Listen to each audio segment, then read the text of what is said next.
Hinga ng malalim and buka. Alam mo dear, hindi ka lang nabubuhay ngayon ng basta-basta. Hindi ka lang nabubuhay ng walang dahilan. Ngunit may purpose yan. Tingnan mo, sa dami-dami na nangyari sa buhay mo, sa daming-daming taong nakalipas, sa daming challenges na nalagpasan mo, sa tingin mo, bakit buhay ka pa? Kasi may purpose ka pa. Meron tayong unlimited choices, chances, and everything. Overthink and everything, lahat-lahat na. Pero madalas, aminin na natin na overlook natin yung buhay. Madalas, nakafocus tayo sa pag-overthink, pag-worry, na ano kaya yung kakahinatnan ng buhay ko? Saan kaya ito patungo? Ano nang mangyayari sa future?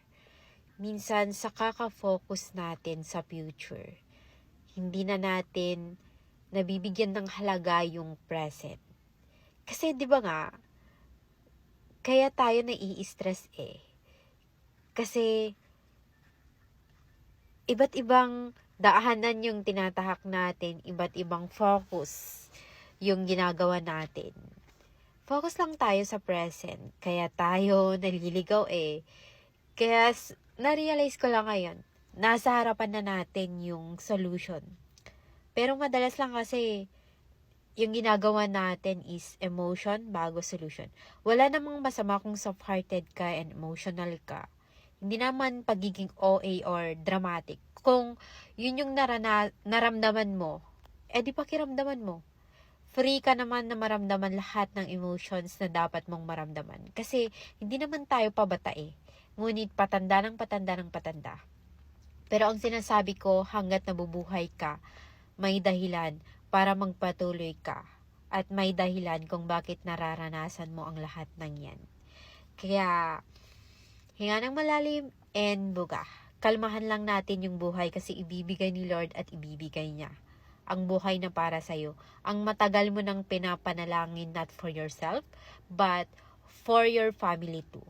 Kasi, inihahanda ka pa ni Lord talaga sa buhay na inilaan niya para sa'yo.